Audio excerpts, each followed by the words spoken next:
we got sent a lot of articles. I think it was 31 articles from Ian. I'm Ian super Kinzel, stoked. an amazing Yeah. viewer of ours, prisoner of the live chat, of the live stream, also star of the chat. he gets much recognition in the chat. You know, it was interesting digging through these articles, and his main point of them was to look at them and see how the media was covering the Moscow murders before Brian was a suspect, any like discrepancies in the timeline, things of that nature. So I read all of the articles. I think he was trying to help us out too, because we started covering this like 6 months after a lot of other people did. We've only been covering this for about 4 months, trying to play catch up, and it was just super helpful, and we appreciate the heck out of it. So Yeah, it's incredible. I'm really happy he sent it. You know, we're always asking you guys to send things in, and you know, a lot of you have been doing it, and we appreciate it a lot. all of you, thank you. So I'm just gonna, I pulled notes from them, and I'm just gonna go through some of the notes I took, and we can kind of talk about, you know, how we see it today in the way that it's being reported today, any discrepancies we see. I kind of just want it to be a conversation. Yeah. Like, you know, talk about the information. Let's learn together. So, essentially, a lot of the first articles, like literally the couple days after, there was nothing really being said. They just said Probably shock and awe. It was. Yeah. They just said who the victims were, that they were stabbed, and that's basically it. And the community was super fearful. We have an article here that's archived from the New York Times, and this is from the 15th, and I'm going to talk about both of them, New York Times and NPR, 15th and 16th. They talk about the community and how people were already leaving. Like, people immediately were dispersing and taking off. I would. It's kind of crazy. I would think Bundy right away, you guys. Now I know that the crime is different once we have some details and being able to see the inside. But if I lived in that area and that just happened and I have no details, and we know that most of those women were sorority girls and it was a party house and someone went in there and did that, Bundy kept going. Yeah. And I'd be out. This was being compared to Bundy off the rip. It was off the rip. People were talking about Bundy. It's in the articles that Ian sent. So it says the community is in fear, basically, and that many students have left town despite Chief Fry saying we cannot say there's no threat to the community. Like, well, at first. And I think this happened in literally a matter of like 2 days, wasn't it? Yeah, Something and it like also that. started the chain of distrust. So he came out and was like, oh, I should have been standing here 2 days ago. And literally in the same press conference, he goes from there's no threat to the community to then backtracking that and saying, well, we can't really say that. Like, initially, he was like, it's a targeted attack. We don't think there's any threat, you know, to anybody else. His first breath off the rip is like, oh, there's no threat to any of you guys. And then he backtracks it, but without saying, yes, we have an active killer on the loose. Like, he never states it like that. He just says, we cannot say there's no threat, but it's targeted. So, you know, that's what he backtracks to. So, like, there's no threat. Yeah. Because it's targeted. Yes. He like is still kind of saying there's not really a threat. Absolutely. And so if we're looking at this unbiased, right, and it doesn't matter if you buy into the news story or you don't and you question the mainstream story, I don't think that matters in this situation. You have a hard time trusting anybody who makes a rock-solid statement. No one is in jeopardy of being hurt. This was a targeted attack, and it will never happen again. And then 2 seconds later, change it to, well, we can't really say nobody is in danger. Dude, distrust right away from everyone. This is also the time where they say there were surviving roommates in the home, 2 of them. And not eyewitnesses. And that they're not eyewitnesses. Dr. Moore. Yeah, that they're not witnesses. That is when that is said. We now know they are. But this is pre-Kohberger. They said, that they didn't see anything, essentially. Yeah. Which I would say is pretty strange, considering Dylan gave a statement. Yes. So that means he should have known she was a witness. Mm-hmm. But if she was an eyewitness at that time, and again, we never want to go tin hat because we want Kohberger to be guilty. Like, honestly, we want Kohberger to be guilty. But these are questions that need to be asked. Yeah, I mean, I think it's really strange to say that one of the surviving roommates is not a witness. I never said she was a witness. And then later, you come to find out. Two. You come to find out she made a statement to police saying she literally saw the killer. Yep. So that either means that she was lying in the beginning, or that she never saw anything, or that Chief Fry was lying. Right. I think it means that, are we sure she really made a statement in the beginning? Are we sure that a statement wasn't done in a follow-up interview? Like, when was this statement made? And we don't have any of that information, so yeah. We don't know exactly when it was made. So also, this is the 16th of November. Jim Chapin makes a statement. He's calling on police to release further information, and I quote, "There is a lack of information from the University of Idaho and the local police, which only fuels false rumors and innuendo in the press and social media.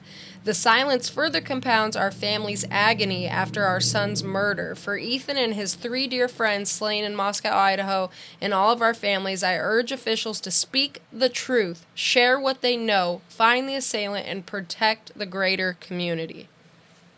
For him to be saying this 3 days after this was discovered, this happened, is kind of wild. Yeah. Like, the community, I feel like that really speaks to how the community was feeling. They were feeling like they weren't getting enough information. Mm-hmm. They felt like it was being shrouded in secrecy, literally off the rip. Yeah. Everybody in the community is like, what is going on? Why are they tiptoeing around this? Why aren't they telling us what's going on? Dude. Why are they saying there's no threat and then saying, well, we can't say there's no threat? Why aren't they telling us? Yeah. Why are they saying that the people in the house are not witnesses? It goes back to the college director person. I forget what his official title is, but he was at every single public statement that the police made, and I think that shows a lot in this situation. A unified front. No, I don't think it shows that. I think that it shows that the police is being directed with the best interests of the school, because if there is no school because they lose all their kids and they're upside down, then everybody loses. That's what I think. So I'm not pulling from Ian's articles right now. I watched the News Nation special report pre-Kohberger today, and then I watched the after Kohberger special report. They're both like 45 minutes long. Okay. And it's a deep dive with Brian Inton. That's interesting. So they are interesting. It was super interesting going back and watching them. But Steve Gonzalez in that interview, he talks about the same thing, essentially. And he said, for like straight up, they didn't want it to be a ghost town. Yeah.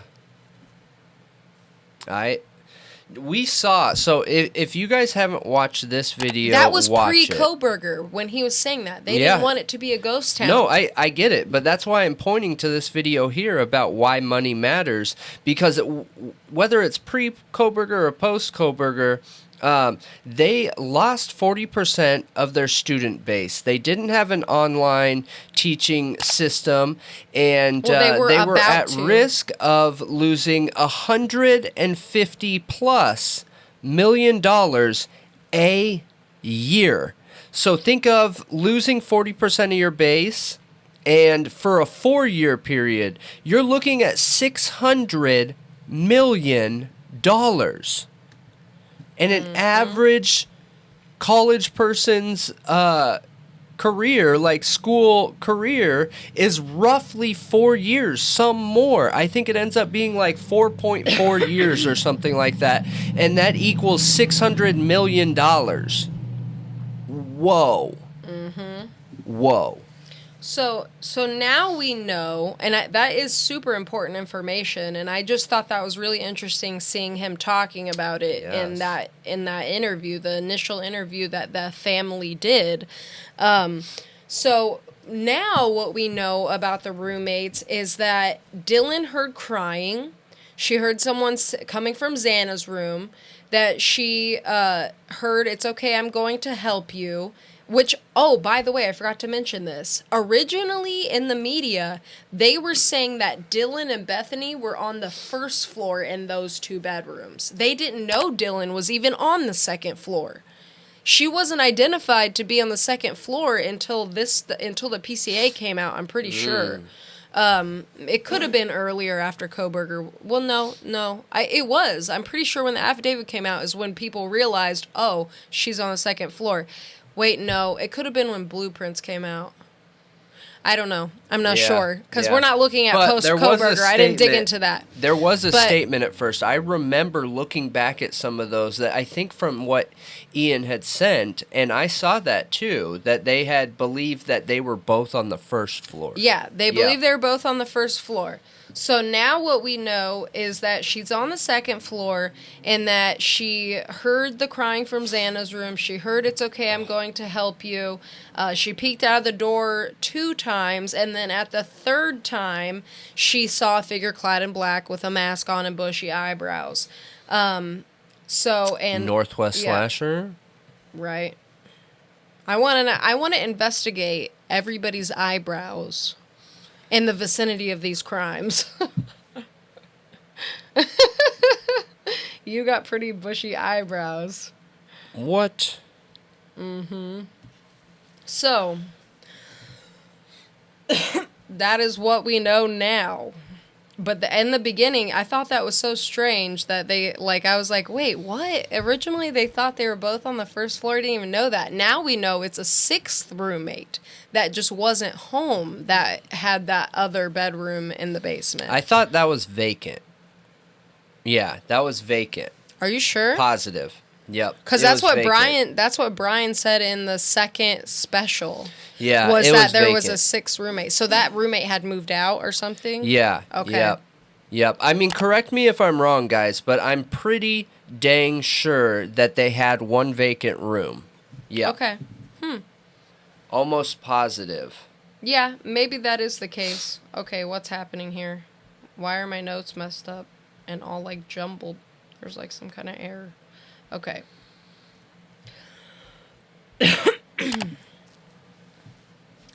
So we also see on, this is the 17th, the coroner Mabbitt comes out, and she says it had to have been a large knife, not a pocket knife.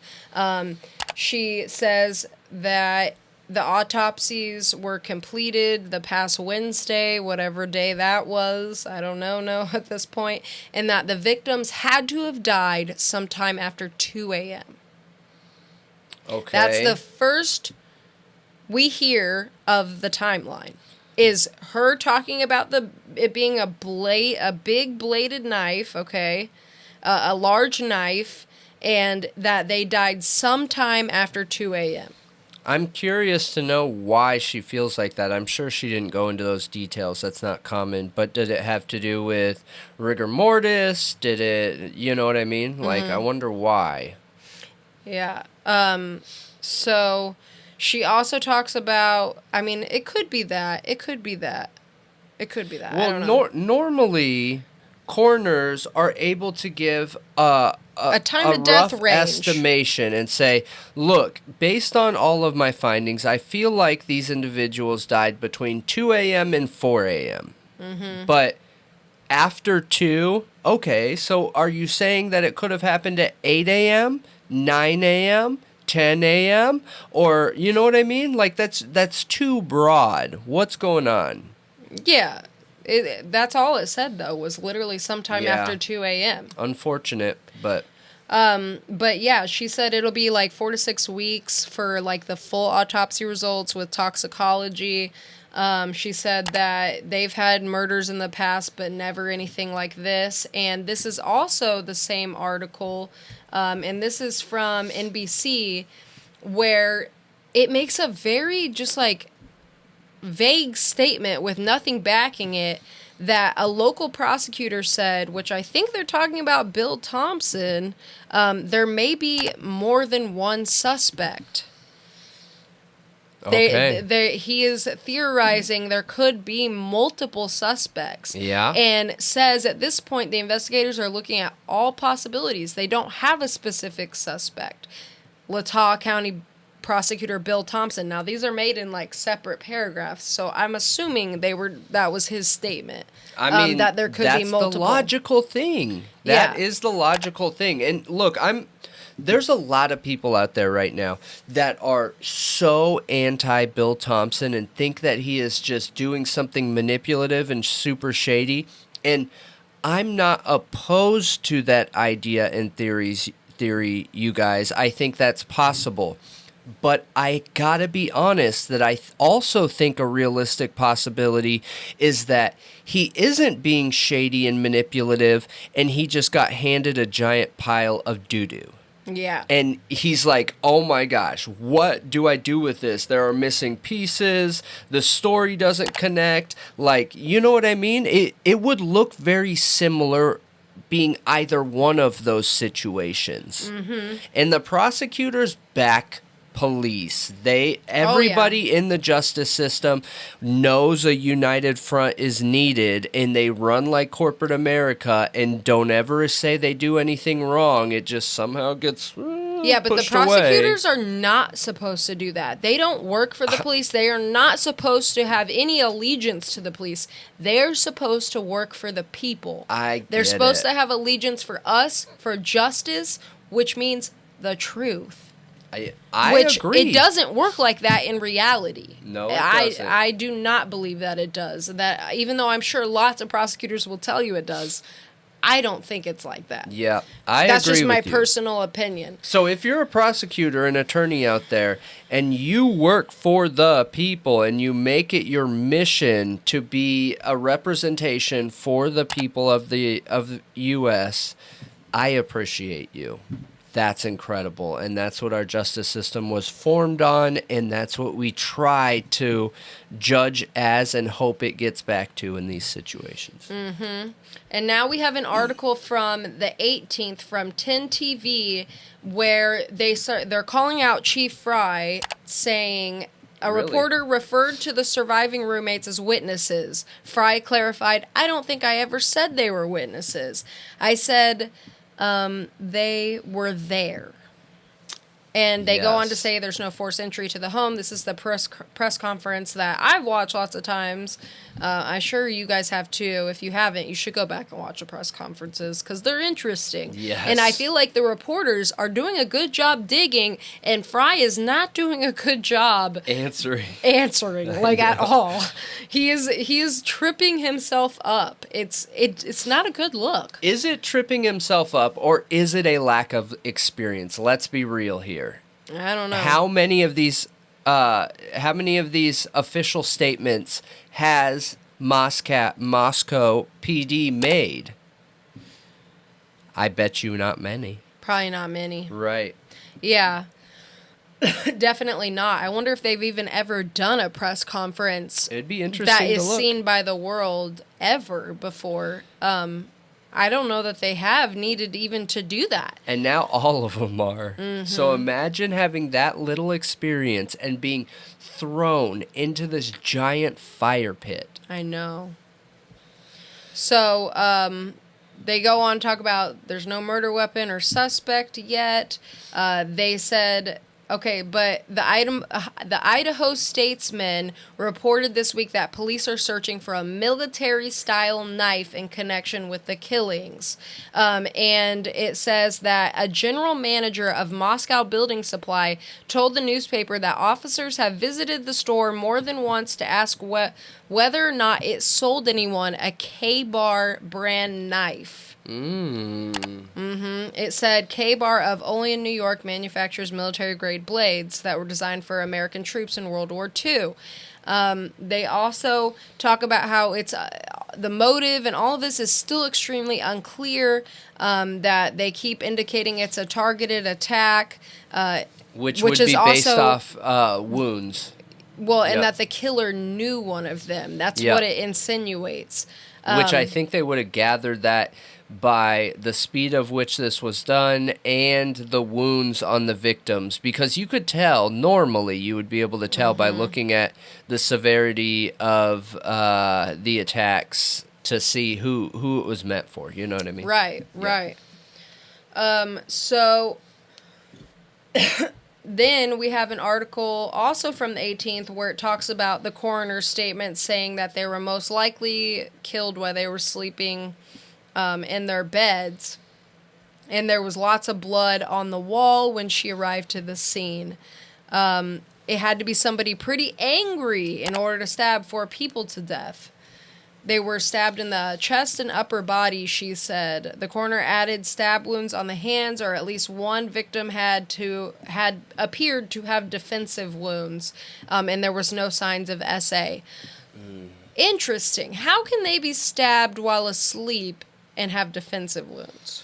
Yeah. Which I find it interesting now that we know from the 48 Hour special that Steve Gonzalez talked to the coroner around this time, and she told them information that made them think Kaylee woke up, like was awake. Yep. So then my next question would be, when I heard that, is was there intentionally non-fatal stabbing going on? Was the first stab the leg with the intention of inflicting pain and harm without killing? Torturous type stab wounds. You know what I mean? If you were just going for the kill, you would go for... the chest, throat, head. You know what I mean? It says it was all in the chest and upper body. Oh, okay. So... then if it's all upper body, then yeah, maybe it was waist up is upper body. Yep. So... Yep. Which would make the theory of legs and causing more harm not. So Jeffrey Kernodle makes a statement about Xana, saying that the last time he heard from her was midnight and they seemed just fine. He didn't understand why this happened.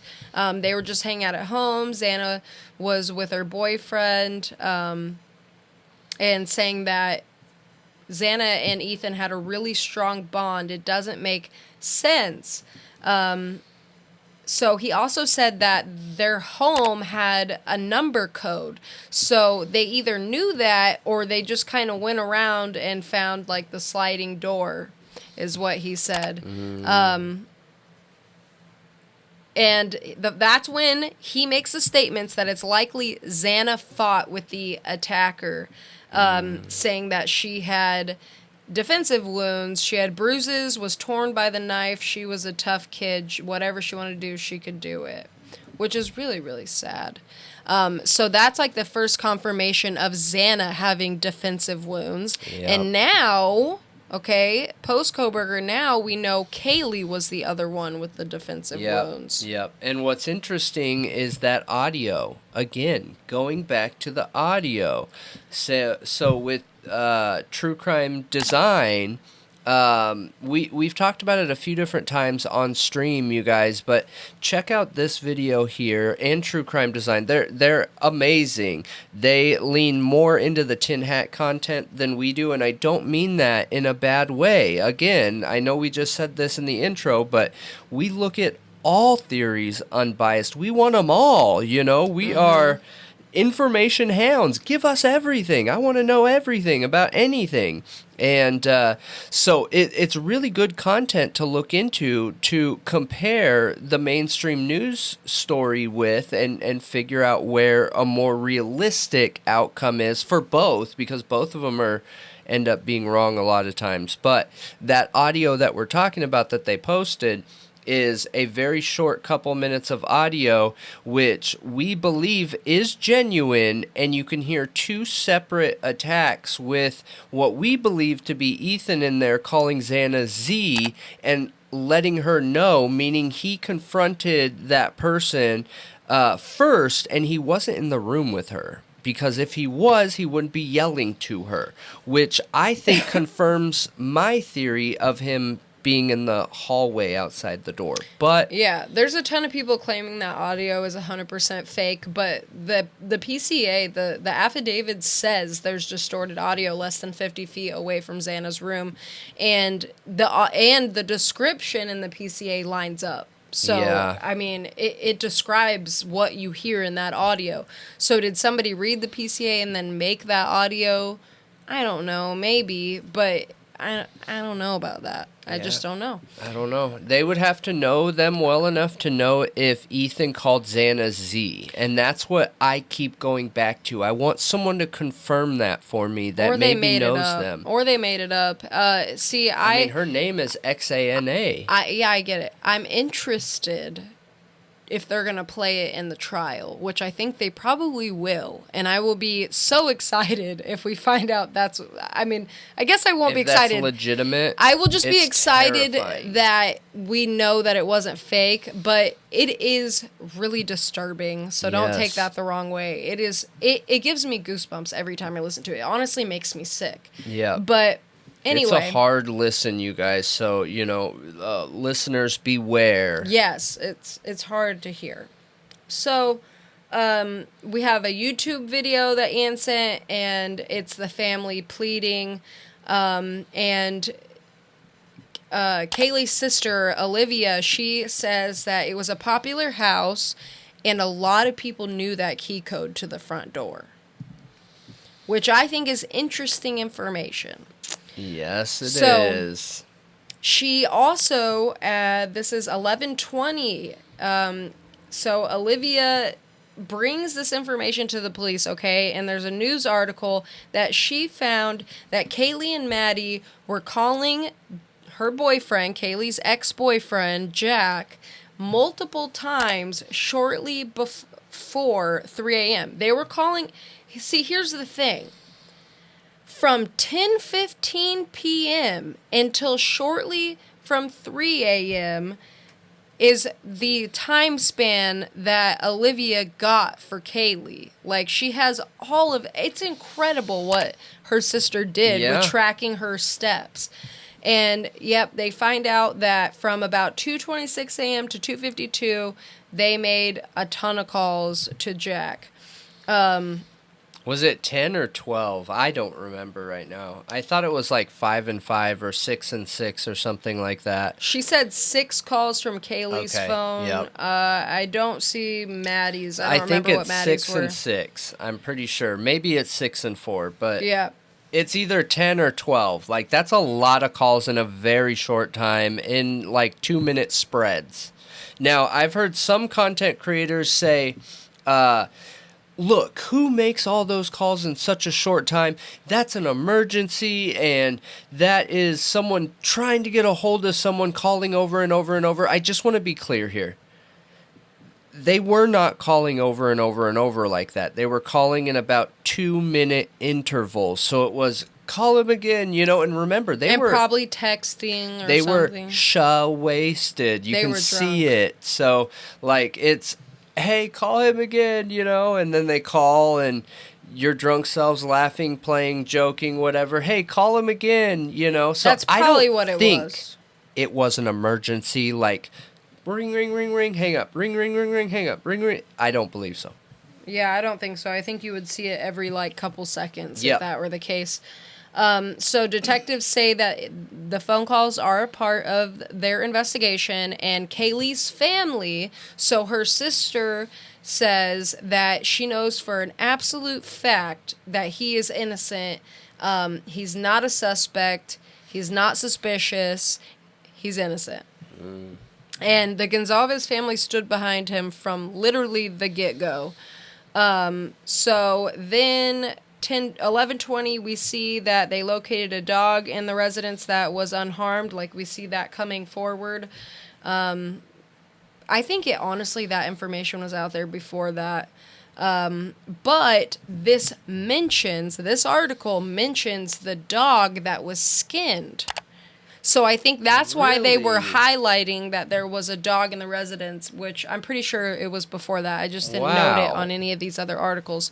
But they mention that 4 weeks prior to the attack, the Moscow murders, an incident of a skinned dog was reported to Latah County Sheriff's Office. Detectives are aware of the incident and have determined it's unrelated. Detectives are also aware of an incident reported to Moscow PD of deceased animals left on a resident's property. However, it was determined to be wildlife activity and is not related to the attack.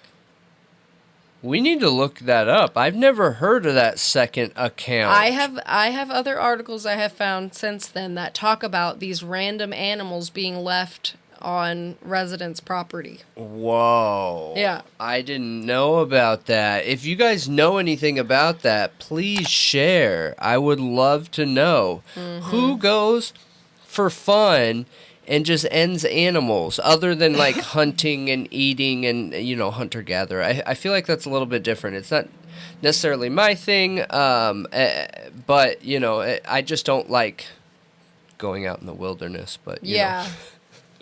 I don't either, really. Yep. What else we got? So, also, Kaylee's sister, this is more about it, and they're actually saying that there were 7 calls from Kaylee's phone. Okay. Which is interesting.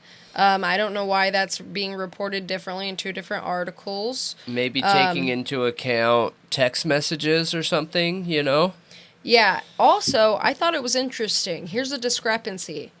And this is an article from 11/21. It says, immediately after the bodies were found, U of I sent an alert to students telling them to shelter in place. That is not true. The alert wasn't sent out until like 4 p.m. Oh. They're saying immediately after. The 911 call was at 11:58 in the morning. A.M., yep. So they were there. Investigators didn't arrive to the scene until about 4 p.m. So it sounds like they didn't send out the alert until literal investigators were there. The lead investigator. I mean, which is a bit interesting. Why are they going to report it like it's a fact that they just sent it out to shelter in place? The threat's already over, dude. Why are you sending it out like 5 hours after you found the bodies? Yeah, I don't think it's over, though. I think they should have still sent it out, but they should have been honest that it was delayed. Extremely delayed by, like, a long time. Yeah, but technically, I think they should have still sent it out, and who knows who's at fault there. Because, yes, I see an issue. This would be a red flag emote right here, you know what I mean? But I do think they still should have sent it out. Just maybe whoever sends those out wasn't told properly, wasn't shared the information. I don't know. I don't know either. So also in this same article, which this is Campus Safety Magazine, which is also interesting that they say they immediately sent it out when it's Campus Safety Magazine. Okay? It makes sense to me why they would say that, but right? yeah. So I think everyone gets it. Yeah. So then this is where actually, we hear more information about the timeline. So it says, around Sunday, a 911 call was made by one of the surviving roommates about an unconscious individual. Multiple people spoke to dispatcher before a Moscow police officer arrived. So the responding officers found the 4 victims. There were no signs of forced entry. And then police said the attacks likely happened between 3 a.m. and 4 a.m. So about the 21st is when we're getting the 3 a.m. to 4 a.m., which is funny because that's after Kaylee gives the cell phone data and probably after they looked at Xana's cell phone data. So that's when they nailed down 3 to 4 a.m. So that's super interesting. What date was that? This is the 21st. The 21st. So about a week has gone by. Mm-hmm. That means that technically, if Dylan gave a statement right away, Dylan didn't know, had no idea. Otherwise, they would have already had the time down. Wait, what? So, Dylan had no idea what time it happened? Yes. Yeah. Yeah. I think that's interesting. Yeah, she for sure had no idea what time it was. Yeah, but if she was awake, she would have, is what I'm getting at. So you think Dylan was asleep? I don't know what I think. I think that the possibilities could be endless, but one thing I do know is whatever was going on, she wasn't coherent enough to know what time it was. And I think that's important.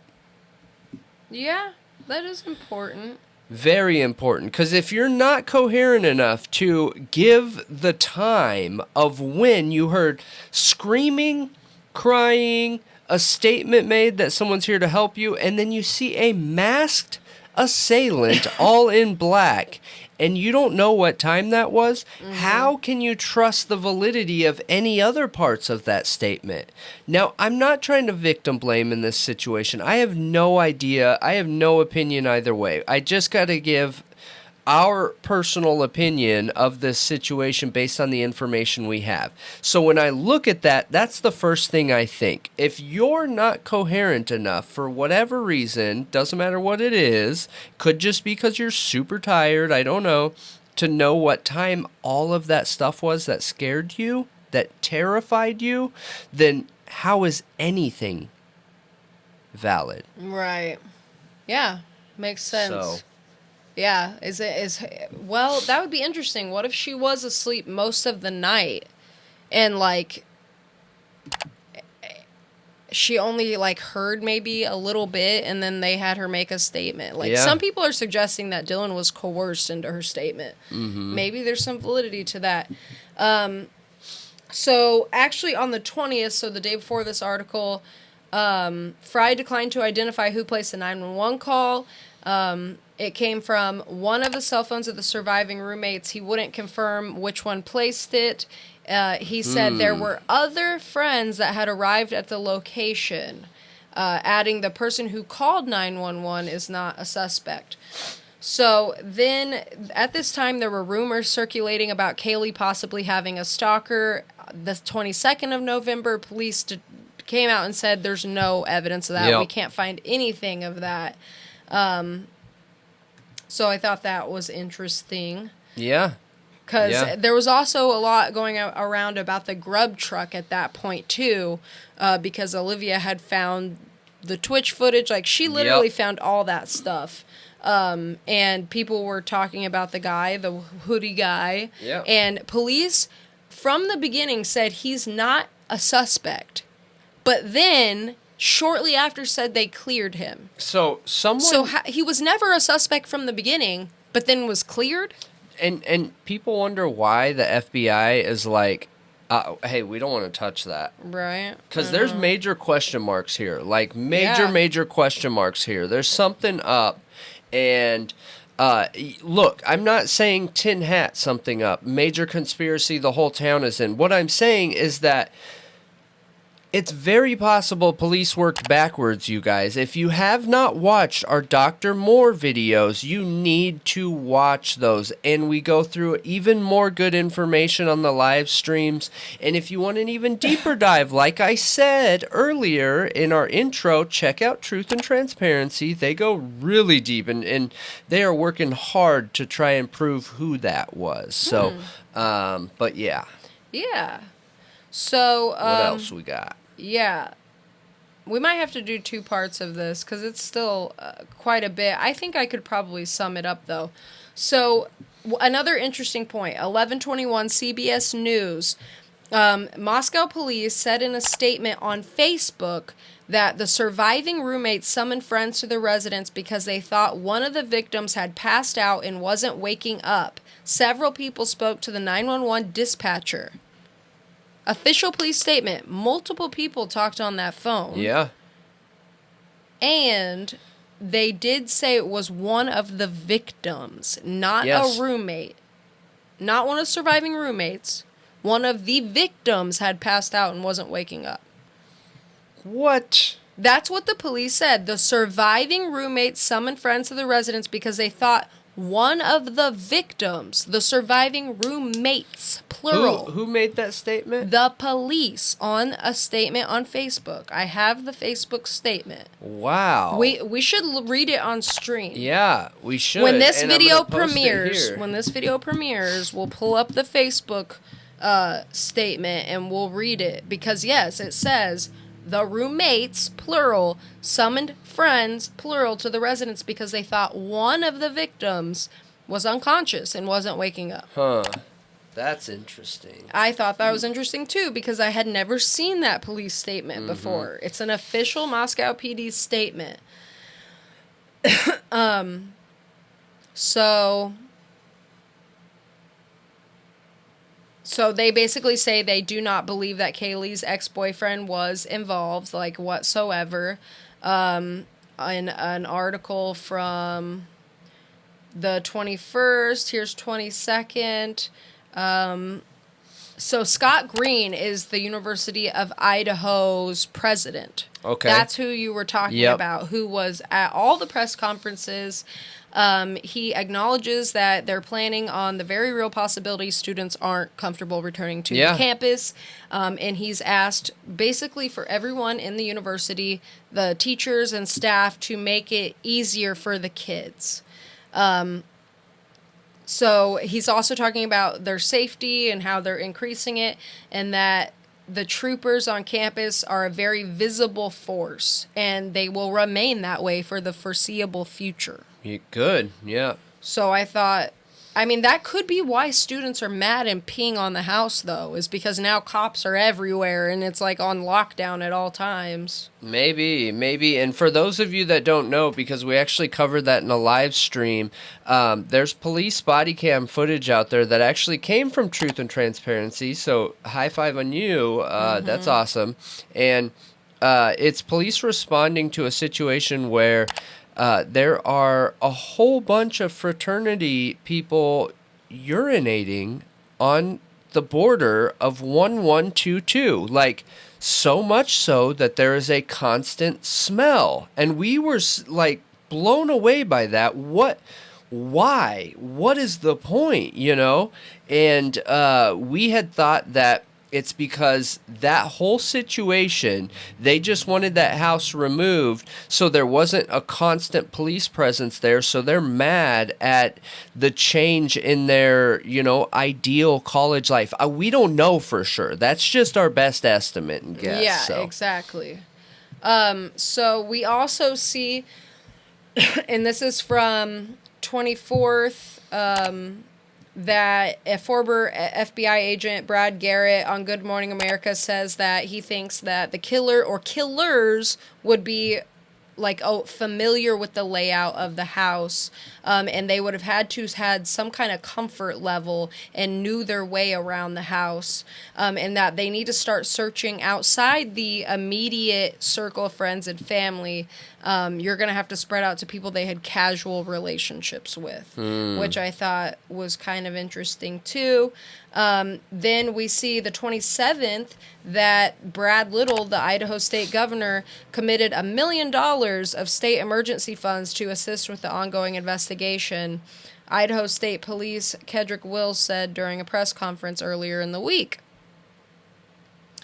So, they also talked about 113 pieces of physical evidence, about 4,000 crime scene photos were taken, and several 3D scans of the house were made. They also collected contents of 3 dumpsters on the street in case they held any evidence, an effort to locate the murder weapon, and they also talk about the K-bar. So, I'm at the end of it. So, basically, they're talking about the town. We see speculation about a possible serial killer comparing to Ted Bundy, talking about the dog more that was found,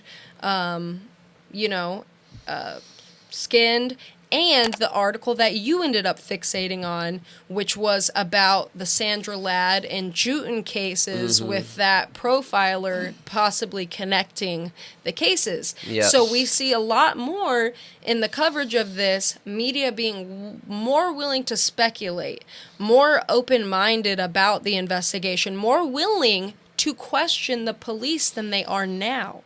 Yes. In most of this, a lot of the media is questioning what's going on. Yeah. And now it's like, shut, no questioning. Yeah. It is Kohberger. We have to trust the police. We have to trust the evidence type thing, I feel like, from mainstream media. Yeah. Yeah, I wonder what changed too, but you just made a very interesting statement that I feel like honestly there could be a whole episode on alone, is the fact that there is only 113 pieces of evidence. So for anybody watching, if you know much about crime scene investigation, in a house where it is inside the victim's home, 113 pieces is next to nothing. Next to nothing. You have 4 people who were ended in one of the most brutal, bloody, horrific ways, to where they're describing it like a bomb went off in there. And they only found 113 pieces of evidence in the entire house. A 6-bedroom home with 3 a stories. kitchen and multiple bathrooms, and there's only 113 pieces of evidence.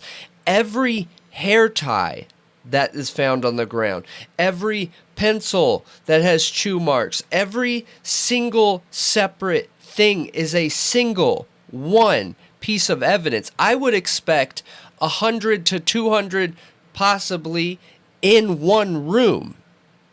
In one room. 113 is nothing. Don't they technically, like, end up cutting pieces out of wall and all kinds of stuff and taking that, too? Yes. So that they can test, like, blood? Yes. Or do they just swab it and then have crime scene come in and clean it up? Nope. They straight up cut things out of houses a lot of times, Yeah. from what I know. I mean, you can see it here from the Gilgo investigation. They legitimately cut out a chunk of the tub because they felt like something either was on the outside or could possibly be in the inside, in between the tub and the outer exterior part. Yeah. So, that 113 is nothing, you guys. And I'm surprised, again, this is another one of those topics where, why haven't I heard about this before? Okay. Why are we only just now hearing about this, that 113 proves a lack of evidence in this situation? Also, that includes what they collected from the dumpsters. 3 dumpsters. Yeah, there's an issue. There's a major issue with that number. And 4,000 crime scene photos. I mean, Okay. They had a lot to photograph, but not a lot to collect, apparently. Yeah, they should have collected everything. They should have rolled up the carpets. They should have took, well, they didn't have carpets, but rugs. They should have took baseboards that have been touched by blood. They should have taken every single piece of clothing, bedding, mattresses, literally everything that was touched by blood to search and hunt and try to find any piece of DNA. Could this masked assailant have accidentally cut their hands when doing a stabbing motion and that blood is mixed onto one of the pieces of material? Like, 113 is nothing. Not to mention, they got confirmation that the assailant had walked through the kitchen. So we're just going to, if I'm law enforcement and I got that, we have to act on as if it's true until we find out something that's not. You would take the flooring that has that latent footprint. You would take the door handle on the sliding door. At least check it. Evidence pieces, pieces of evidentiary material from the crime scene. I would think they would take everything. Yeah. Everything, you guys. Yeah. 113 feels like nothing to me. Yeah, so I want to mention just a couple more things. So there's one article about PI Bill Warner basically speculating you need training skills to kill with a K-bar knife. Ian put credibility ?